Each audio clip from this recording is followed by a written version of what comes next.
I'm not going to go into the slideshow. The second example we're going to look at is, and this is a different kind of data dictionary. This is from dbGaP, and this is an asthma data set. In the session before this, we were talking about the computable cohort representation, and that is using asthma as a test case. And so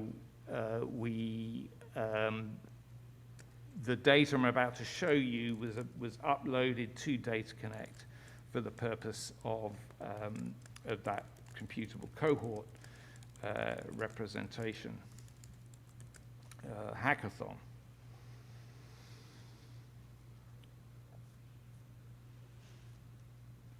So what we start with for that, what would you get if you downloaded the data from dbGaP? Let's do the same thing. What do you come in through the door with from dbGaP?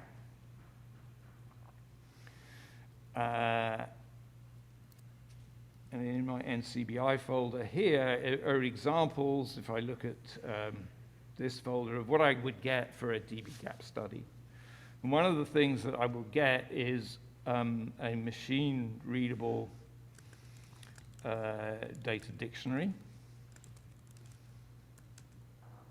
This is actually a fairly simple one, but it's an XML representation, and it's already machine-readable. So the difference from a Data Connect point of view, it doesn't actually open yet. We're looking at something else. Here it comes. So that's the machine-readable. If this will, nope. That's a short machine-readable dbGaP data dictionary. But the point is, that's different than an Excel spreadsheet. We're walking in through the door this time with a data dictionary that's in machine-readable form. Now, we're not going to, in this case, upload the schema, the Data Connect reference implementation. And if we go to here,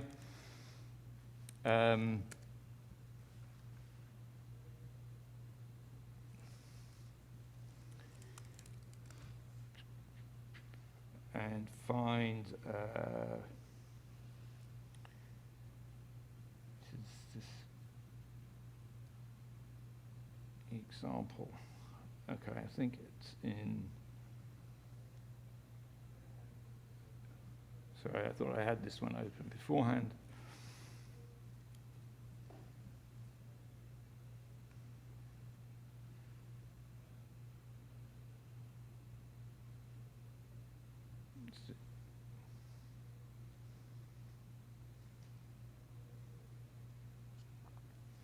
So here are some of the asthma data sets further down.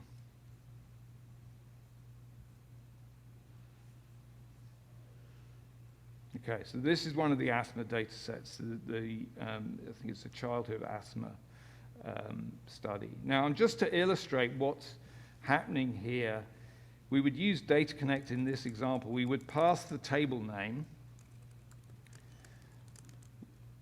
which is we've loaded up to BigQuery because there was a tab-separated value file back here.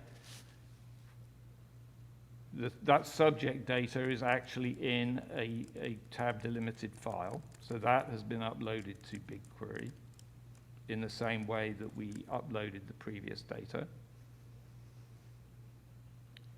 But something different is happening with how the schema is being provided.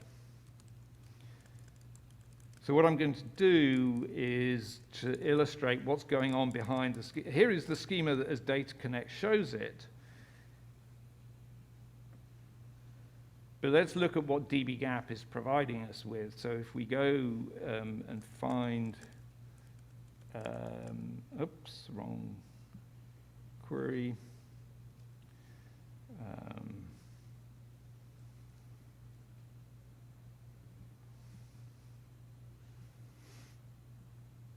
we should be able to get it from in here.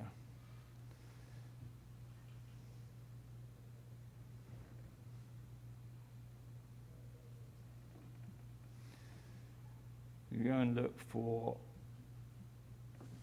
PHS 001726.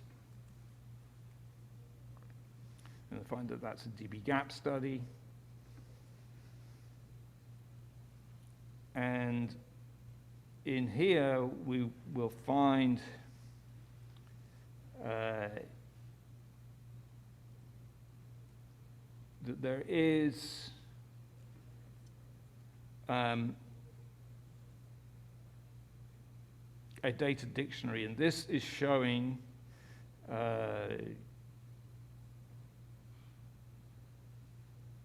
all of the data. Okay.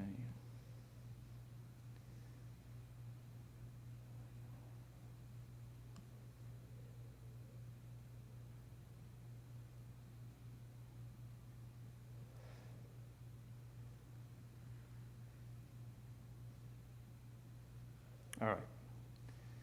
If we go to the data dictionary, this is available at the URL. Now, this is showing as an HTML table. But if I copy that URL and I open it in my XML editor, just to show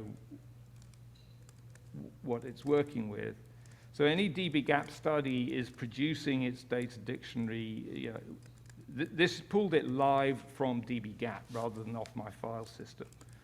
So that's the data dictionary available over a service. And so what the, when we're back here in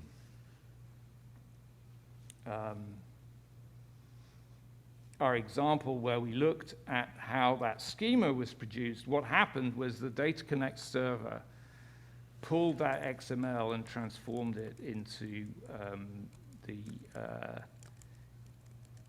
the JSON schema, which is the format that Data Connect uses on the fly.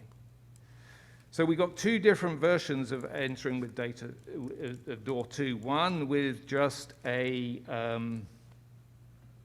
Excel spreadsheet that we had to do some manipulation on, and another one where we had a machine-readable version of a schema in a different format that we were able to transform. And so, Jonathan, I think that sort of covers what we were going to say about level 2. Well, one thing, why is that useful? Because it's still a schema, the data is not harmonized. But why we believe that is useful and why that helps individual scientists, and this is showing how a machine-readable, having that machine-readable list of values means that transformations can easily be created. And I'm not going to step through the Jupyter Notebook that shows this, where we actually pull the schema from Data Connect in order to do this. But this is straightforward Python, working with a data frame where the Data Connect client that I showed you can pull the data back into a Python data frame. You can do a transformation on it, which you define yourself.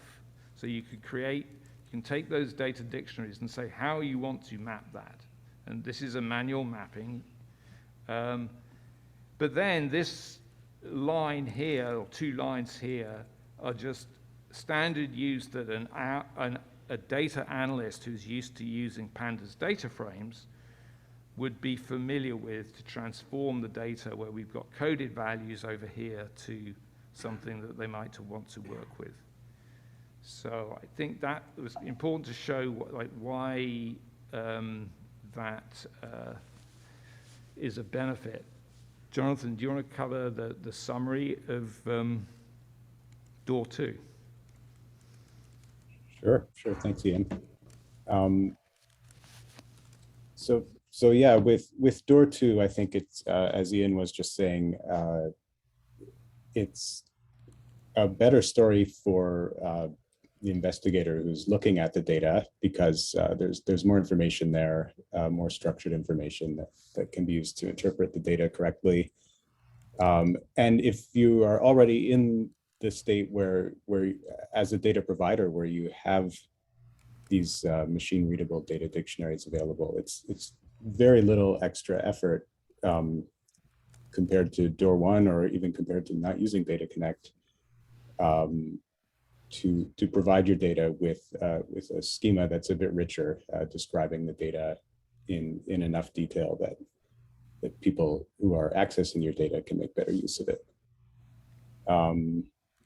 So yeah, and I think we sort of saw Ian walk through live what would be the steps to enter as a Data Connect provider at Door 2, just starting with some raw data that was shared in different ways between Synica and dbGaP. The starting points were different formats, and Ian showed us live how to do the work in 2 cases just now, to make the way that you access that data as a consumer of the data the same.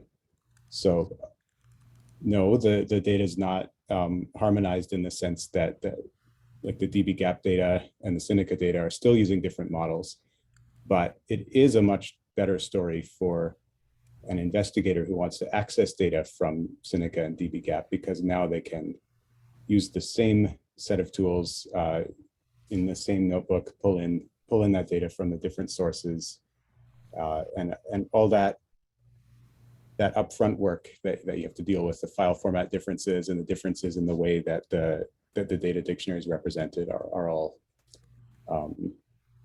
taken away, and that's uniform now. At least the way that you get the information can be the same across many different data sets, and the effort from the provider side is still quite low. Okay, thanks, Jonathan. We'll go on. We'll skip over that point. So we're now going to go on to looking at Door 3, and the difference in Door 3 is that, because one of the criticisms is that we want